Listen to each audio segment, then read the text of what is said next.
Les gens, ils mesurent pas l'importance de lire. Donc, moi, j'avais lu dans un livre qui parlait des rêves et j'avais prié cette nuit-là.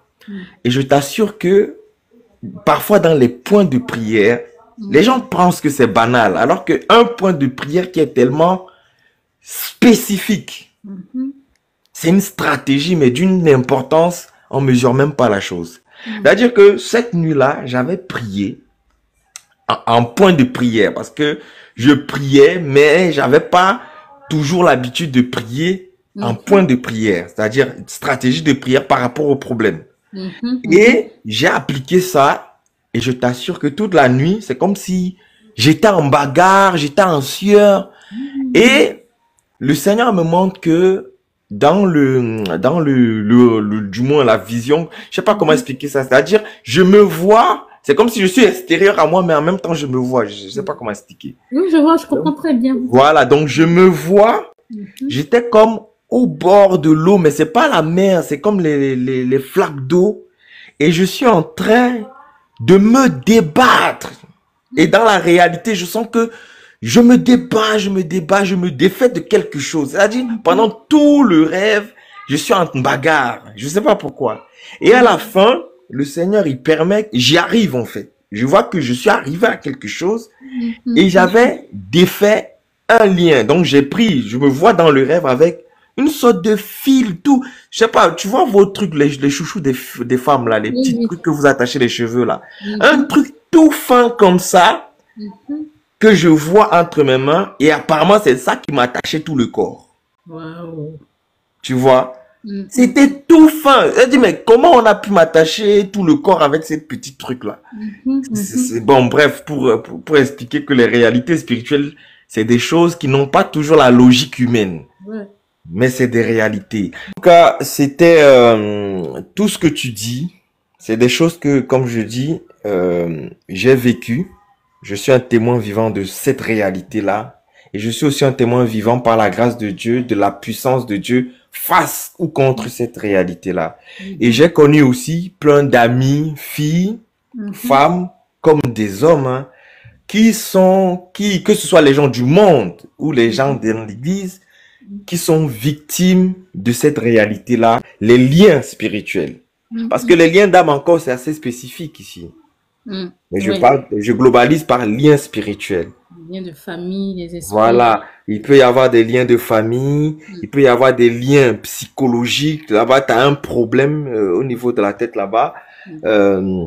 Tu peux avoir un problème au niveau du corps. Parce que quand on étudie bien la délivrance, il y a des problèmes qui ne sont liés qu'au corps. Maintenant, il peut y avoir des esprits qui sont au niveau de ton esprit, mais qui attaquent le corps. Bref, c'est des esprits d'infirmité. Je pense que tu connais. Il peut y avoir des problèmes d'ordre émotionnel. Il peut y avoir des problèmes d'ordre, comment on appelle ça, sexuel. Et je m'arrête juste là. Juste pour dire que pour chaque cas, il faut bien sûr la direction du Seigneur. Et l'avantage que les gens, parce que les gens ils comprennent pas que toi tu es passé par là. Et dans ton bouquin tu as donc c'est-à-dire tes stratégies. Les gens ils ne mesurent pas. C'est-à-dire tes stratégies, comment les choses que Dieu t'a révélées, comment il t'a révélé. Les gens ils ne mesurent pas la pertinence du truc en fait. Parce que toi tu as eu des résultats. C'est pas, on va pas, non, à part si tu es un témoin, un faux témoin de ton propre témoignage. Non, c'est que non. Non, tu vois. Donc, c'est-à-dire que, comme le Seigneur dit dans sa parole, on ne parle que de ce qu'on connaît. Tu vois. Et moi, je trouve ça bien. Et moi, je vais encourager. Comme je t'ai dit, il faudrait que tous ceux qui écoutent là, il y a 67 personnes, il faudrait que chaque personne encourage le travail. Même si ça ne t'aide pas toi, il faut que ça aide quelqu'un. Nous, quand on va dans nos villages, c'est un travail qu'on fait. C'est pour dire que les gens, ils connaissent même pas ces choses. Oui. Vous voyez, alors qu'ils sont dans les villages, c'est eux qui doivent nous maîtriser ces choses. Mais la connaissance ne court pas les rues. Donc, et je vais pas monopoliser la parole. Il y a plein de frères et sœurs, sans doute, qui veulent monter. En tout cas, sois béni. Et je vais aller voir le Amazon.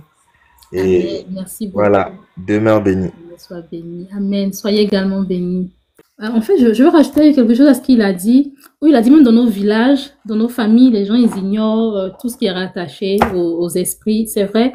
Comment j'ai pris conscience, le Saint-Esprit m'a parlé des esprits de famille, de liens d'âme, et que j'ai appelé. Parce qu'avant, il faut savoir qu'avant de venir sur les réseaux sociaux, la Bible dit il faut être témoin d'abord dans sa famille. On ne veut pas des hommes, des chrétiens qui sont chrétiens pour les autres, mais dans leur famille, on ne sait même pas qu'ils sont chrétiens. Donc moi, quand le Saint-Esprit m'a révélé les origines, les esprits de famille, les premières personnes que j'ai cherché à toucher, c'est les membres de ma famille. J'ai commencé à appeler des cousines, des tontons, des tantis. On dit, ah oui, donc c'est ça. Ah, grâce au, donc c'est ça. Ils étaient tous étonnés. Et ils ont compris beaucoup de choses. Donc, les réclamations, les histoires de famille, il y en a qui sont dans des familles, il y a des choses qui se passent. Vous faites que insulter le papa. Ah, mon papa vraiment, il est inconscient, il ne s'occupe pas de nous, il n'y a que la maman qui s'occupe. Mais il faut chercher à connaître. Peut-être que dans la famille de papa, tous les hommes sont comme ça. Il y a une malédiction qui dit que les hommes doivent être inconscients. Mais donc toi, le chrétien, dès que tu prends conscience de ça, tu peux, si par exemple c'est au travers d'un livre, au travers d'une vidéo, vas-y, tu envoies la vidéo à tes frères, à tes cousins. Il y a plusieurs femmes, vous savez que les blancs, il y a beaucoup de blancs qui ne croient pas en ces trucs-là. Donc quand parfois il y a des femmes en Europe ici, aux États-Unis qui m'écrivent, ah mon mari là c'est un blanc, il ne croit pas en ça, il dit c'est des bêtises, des choses d'Africains. Et je leur dis, prenez le livre là, faites exprès, jetez ça au salon. Et le Saint-Esprit permettra que ces frères-là, ces maris-là, ils prennent le livre. Et un jour, il y a une dame comme ça, je lui avais dit de faire pareil. Et un jour, elle m'écrit, elle me dit, hé, Racheté, j'ai fait ce que tu m'as dit.